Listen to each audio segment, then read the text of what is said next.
योगी आदित्यनाथ से पंगा लेने चले थे खेसारी लाल यादव। भड़के योगी ने अब बिहार की धरती से दिया करारा जवाब। एक झटके में खेसारी और लालू दोनों का कर दिया हिसाब।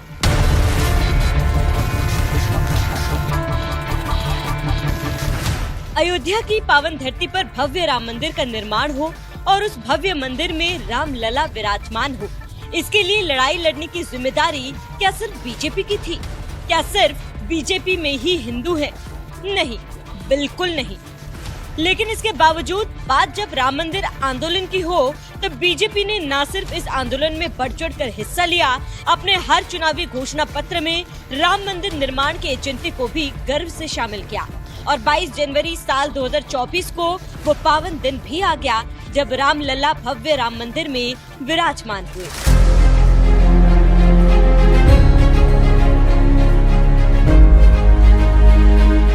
ये बात पूरा देश जानता है कि मोदी और योगी राज में अयोध्या में भव्य राम मंदिर बनकर तैयार हुआ। और आज जब बीजेपी टंकी की चोट पर बिहार में राम मंदिर का जिक्र कर रही है तो सबसे ज्यादा तकलीफ लगता है लालू यादव और तेजस्वी यादव की पार्टी आरजेडी को हो रही है। इसीलिए गले में हरा गमछा डालकर नए आरजेडी नेता बने खेसारी लाल यादव भी राम मंदिर के विरोध में जुबान खोलने लगे हैं और कहने लगे हैं कि राम मंदिर की जगह अस्पताल बना देना चाहिए था। क्या राम मंदिर से हमारे बच्चों का भविष्य तय होगा? राम मंदिर को लेकर ही वोट मांगते हो तो मैं मस्जिद पर टिप्पणी क्यों करूं? मेरे कहने का मतलब कि राम मंदिर बनाना जरूरी है, बट क्या अस्पताल बनाना जरूरी नहीं है? हाँ? रोजी रोजगार जरूरी नहीं है? शिक्षा जरूरी नहीं है? रोजी रोजगार के लिए ट्रम्प को वोट करने जाएंगे हम कि आप ही को करेंगे? आप ही को किए हैं। मैं ये कह रहा हूं कि अब बनाइए, दुनिया में सारे हर जगह मंदिर बना दीजिए, लेकिन मंदिर से हमारे बच्चों का भविष्य तय हो जाएगा। राम मंदिर निर्माण पर सवाल उठा रहे खेसारी लाल यादव को लगता है कि मंदिर बनने से बच्चों का भविष्य तय नहीं होगा, लेकिन बिहार में तेजस्वी सरकार बनने पर जरूर बच्चों का भविष्य तय हो जाएगा। जिसका एक ट्रेलर उस वक्त देखने को मिला जब जिला समस्तीपुर के मोइनुद्दीन नगर विधानसभा क्षेत्र में आरजेडी के मंच से एक बच्चे ने कहा, बनने दो तेजस्वी भैया को मुख्यमंत्री, तब हम कट्टा लेकर घूमेंगे तो लोग हमें रंगदार कहेंगे।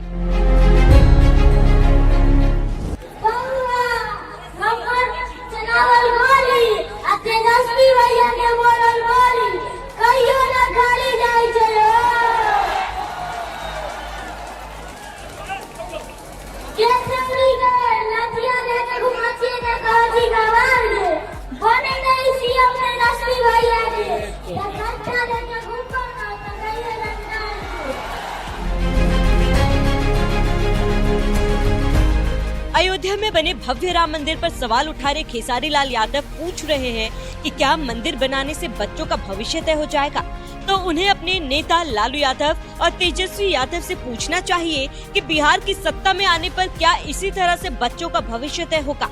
ये सवाल शायद खेसारी लाल यादव अपने नेताओं से नहीं पूछेंगे, क्योंकि ये बात वो भी अच्छी तरह से जानते हैं कि जंगल राज शब्द बिहार में तभी आया जब सत्ता में उनके नेता लालू यादव और राबड़ी देवी की सरकार आई थी। और रह गई बात राम मंदिर की, तो उन्हें बिहार की धरती से योगी आदित्यनाथ ने इशारों में कैसे मुंह तोड़ जवाब दिया, वो भी सुन लीजिए। याद करना, कांग्रेस कितनी भी बड़ी घोषणा करे, आरजेडी कोई भी घोषणा करे, कभी विश्वास मत करना, कभी विश्वास मत करना है। याद रखना, जो राम का नहीं हुआ वो हमारे किसी काम का नहीं होगा। जाके प्रियन राम वेदेही तजिए ताहि कोटि बैरी सम जद्यपि परम स्नेही। याद रखना, जो राम द्रोही है वो हमारा भी विरोधी है। जो राम का द्रोही है वो आपके किसी काम का नहीं है, किसी काम का नहीं है। राम द्रोही राम राज्य नहीं ला सकता, वह जंगल राज ही लाएगा। और इन लोगों ने यही किया है, आगे भी यही करेंगे। इसलिए आपसे अपील करने के लिए आया हूं। वैसे एक बात और आपको बता दें कि ऐसी बात नहीं है कि खेसारी लाल यादव शुरू से ही राम मंदिर के विरोधी रहे हों। साल 2024 में जब अयोध्या में रामलला की प्राण प्रतिष्ठा हुई, उस वक्त खुद खेसारी लाल यादव ने गाना रिलीज किया था, राम से राष्ट्र है, देव से देश है, और उस गाने से खूब कमाई भी की थी। लेकिन अब जैसे ही आरजेडी वाला हरा गमछा गले में डाला, उनकी जुबान से राम मंदिर विरोधी बोल फूटने लगे, क्योंकि जिस आरजेडी से वो चुनाव लड़ रहे हैं, उस आरजेडी का एजेंडा ही राम मंदिर विरोध का है। याद करिए साल 1990 का वो दौर जब बीजेपी के कद्दावर नेता लाल कृष्ण आडवाणी अयोध्या में भव्य राम मंदिर निर्माण का संकल्प लेकर पूरे देश में राम रथ यात्रा निकाल रहे थे, और उस रथ पर नरेंद्र मोदी आडवाणी के सारथी बनकर चल रहे थे। ये यात्रा जब बिहार के जिला समस्तीपुर में पहुंची, तो तत्कालीन लालू सरकार ने रथ यात्रा रोक दी और लाल कृष्ण आडवाणी को गिरफ्तार कर लिया था। लेकिन इसके बावजूद आरजेडी समेत तमाम विपक्षी पार्टियां अयोध्या में राम मंदिर निर्माण नहीं रोक पाई, और आज मोदी और योगी राज में भव्य राम मंदिर भी बनकर तैयार हो गया। उस मंदिर में रामलला विराजमान भी हो गए, जिनके दर्शन के लिए हर रोज श्रद्धालुओं का सैलाब उमड़ रहा है। लेकिन उन श्रद्धालुओं की लिस्ट में ना तो लालू यादव, तेजस्वी यादव, खेसारी लाल यादव जैसे नेता शामिल हैं, और ना ही राहुल गांधी, सोनिया गांधी, प्रियंका गांधी, अखिलेश यादव जैसे विपक्षी नेताओं का नाम है, क्योंकि उन्हें आज तक रामलला के दरबार में जाने का मौका नहीं मिला, या फिर वो जाना नहीं चाहते। ऐसी विपक्षी पार्टियों के बारे में आपका क्या कहना है? अपनी राय हमें कमेंट कर जरूर बताएं। साथ ही सीएम योगी ने बिहार में विपक्ष को लताड़ते हुए और क्या कुछ कहा, वो भी सुन लीजिए। साथ ही देश दुनिया की तमाम बड़ी खबरों के साथ बिहार चुनाव की हर अपडेट के लिए NMF न्यूज की वेबसाइट जरूर जाएं। बहनों और भाइयों, पहले कांग्रेस ने, फिर आरजेडी ने यहां लूटा, पहचान का संकट खड़ा किया, नौजवानों के रोजगार को छीना, अन्नदाता किसानों को बदहाल करके रख दिया, गरीबों को योजनाओं का लाभ नहीं दिया, विकास का पैसा अपने परिवार के विकास में लगा दिया। परिणाम क्या था? सब कुछ चौपट था, नक्सलवाद फैलता गया, माओवाद फैलता गया, माफियावाद फैलता गया, और सत्ता के समानांतर माफियाओं की सरकार चलने लग गई। बहनों और भाइयों, जिस बिहार ने भारत को नेतृत्व दिया था, कांग्रेस और आरजेडी ने उस बिहार के सामने, उस बिहार के नौजवानों के सामने, बिहार के नागरिकों के सामने पहचान का संकट खड़ा किया, अन्नदाता किसानों को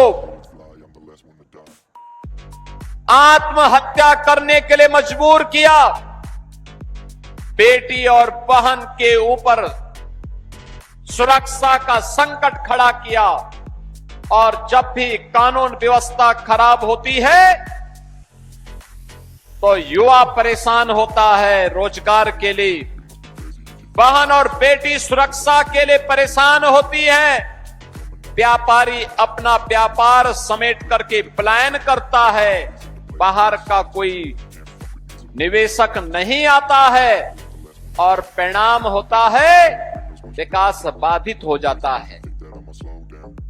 बहनों और भाइयों, आज जब प्रातः में गया के लिए लखनऊ से चल रहा था, वहां पर मैंने एक कार्यक्रम किया।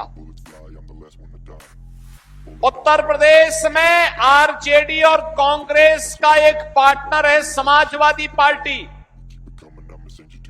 समाजवादी पार्टी का एक वहां पर माफिया था जो उसका शागिर्द रहता था। उस माफिया ने लखनऊ में समाजवादी पार्टी की सरकार के समय एक नहीं, गरीबों की जमीन पर और सरकारी जमीन पर 4 किले नुमे मकान बना डाले थे। हमारी सरकार आई, मैंने पूछा भाई ये 4 किले नुमा बड़े बड़े बंगले किसने बनाए हैं? तो लोगों ने कहा कि फलाने ने। मैंने कहा भी ये तो कुख्यात माफिया है। लोगों ने कहा हाँ। तो मैंने कहा फिर बुलडोजर की कार्रवाई हो जाए ना। और बहनों और भाइयों, आज मुझे बताते हुए प्रसन्नता है, हमने उस जमीन को पहले प्लेन किया और फिर उसी जमीन पर गरीबों के लिए आसियाना हाई राइज बिल्डिंग बना करके, ऊंची बिल्डिंग बना करके गरीबों के आवास बना दिए गए। और आज प्रातः कार्तिक पूर्णिमा के अवसर पर जब लोग गंगा स्नान कर रहे थे, पवित्र नदियों में स्नान कर रहे थे, तब मैं लखनऊ में उन गरीबों को आवास का पट्टा दे रहा था, आवास उपलब्ध करवा रहा था। बहनों और भाइयों, जो काम उत्तर प्रदेश में समाजवादी पार्टी करती थी, कमोबेश वही काम कांग्रेस और आरजेडी के लोग बिहार में करते थे। और इसलिए इनका उपचार केवल एनडीए है, एनडीए।